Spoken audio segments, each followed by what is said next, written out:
Hi, everyone. Welcome to another episode of Ancient Warfare Answers with me, Murray, your weekly fix of 10 minutes of ancient warfare-related material where I generally tend to answer a question from a reader, viewer, or listener.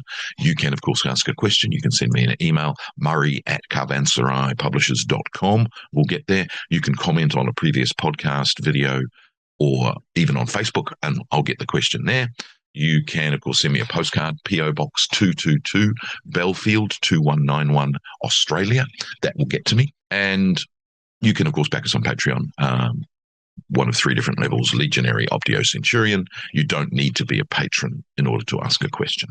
All right. Now, a few episodes ago, I talked about Roman dice and how ubiquitous they are. And I talked about a game called Hazard, which is technically speaking out of period because it's from later. It's from our earliest sources from the 10th century. Oh, not ancient at all, medieval.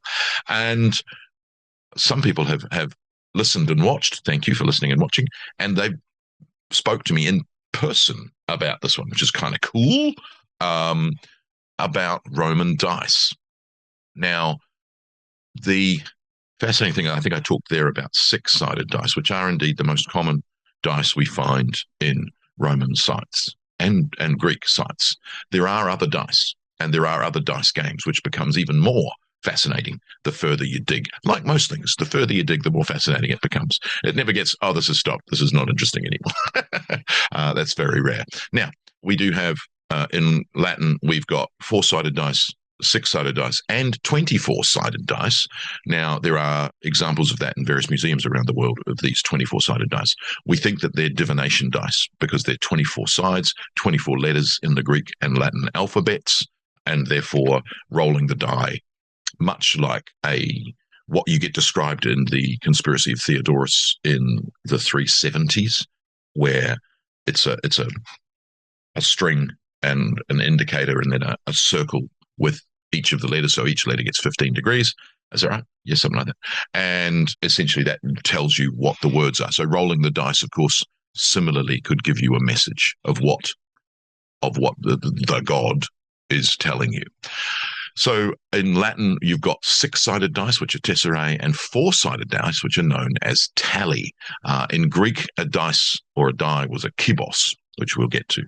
Now, there are different games, and I talked about Hazard and how that may go back earlier, but there is in fact another game which becomes more fascinating because the name of the game is Alea.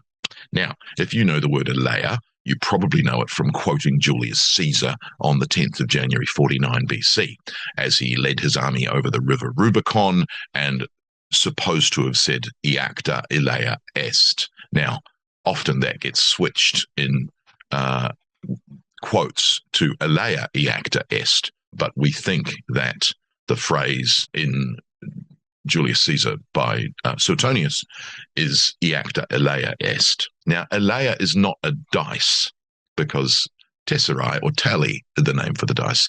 Alea is actually the name of a game, which is fascinating. But before we get to that fascinating, what is that game? The idea, however, is that when Caesar was saying that, it wasn't just a pithy throwaway statement. It was a quote from a playwright. And probably he's quoting a Greek playwright, Menander, who actually has a play about dice throwing, which is called the Arephoros. And so probably what Caesar actually said was a Greek phrase meaning aneriphtho kibos, let the die be cast. And so the Arephoros is the thrower, the caster is the name of the play, which is probably a comedy about gambling, which we'll get to. So we've got various quotes of that because you've got that being said in Plutarch's Pompey is that quote. Appian's Civil Wars is close to that, but he quotes it as O kibos aneriphtho, which means let the die be cast, as opposed to let a die be cast, which is the quote from Plutarch.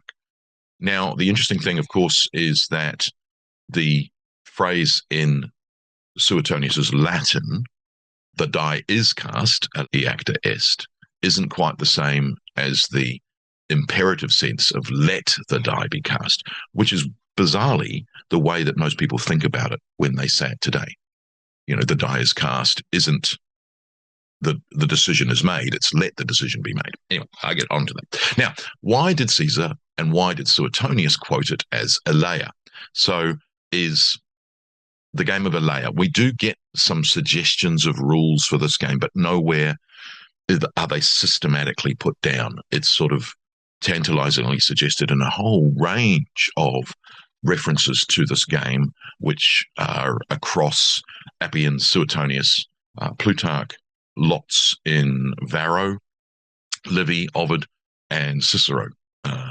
So kind of not telling us this is the game, but suggesting or using references to this game as a metaphor for other things that are going on, which is really interesting to try and sort out what exactly is going on in this game. Okay, so Alea, the game of Alea, you can play it with 4-sided dice or 6-sided dice, and you would roll 3, which we'll get to in a minute, which is interesting because I think when I was talking about hazard, I was talking about how I thought the ubiquity of dice is 2 dice, the game of craps and hazard, but this game seems to be 3, which is, again, an interesting idea. So what you've got is, as we said before, Roman dice generally seem to have dots or points on them. You've got the 1 point, which is an unio, and then you have, it's also called a canis. On the opposite side of the 1 is the 6, which is called a senio, a cis, or a cisse. The other 2 sides, you've got the 3 and 4, which are the ternio and the quaternion. And then you've got the 2 and the 5, but we actually lack the names for the 2 and the 5.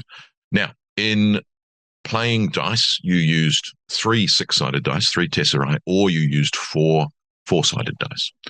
They were put into a box or in the form of a tire, the box tower or the dice tower.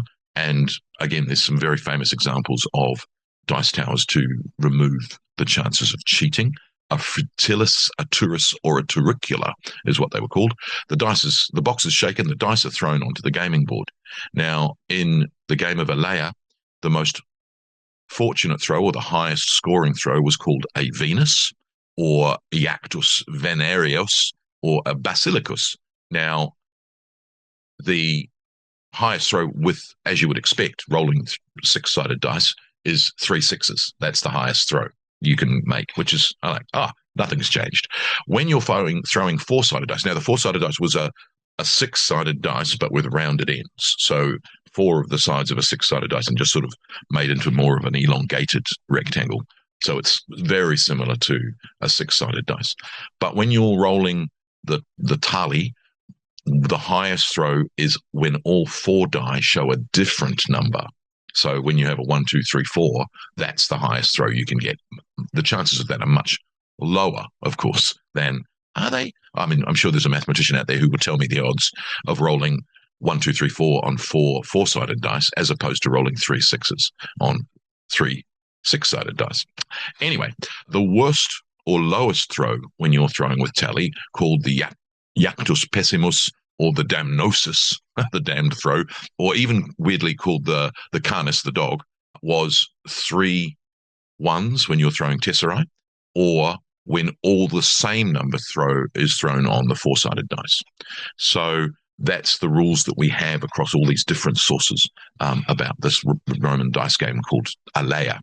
And so it's interesting in the sense that if that's the word Suetonius chooses, he's got that in mind, that it's not just about the dice throw, it's about the specific dice throw of 3 6-sided dice or 4 4-sided dice, and that which becomes even more complicated because it then becomes that the Venus throw is going to be odds against you, 3 6s or 1 of each number on 4-sided dice. So the chances of that being a Venus throw as you cross the Rubicon, Julius Caesar, are very low. As opposed to the idea of it's a 50-50 call. Alea, as Suetonius chooses it, is very much less, the decision is much less certain. And so we know that gambling, and especially the game of Alea, becomes problematic in the Roman world, and it's banned in every month of the year except December, and the only time it's allowed is during the Saturnalia festival. So you're not allowed to gamble except for 15 days a year.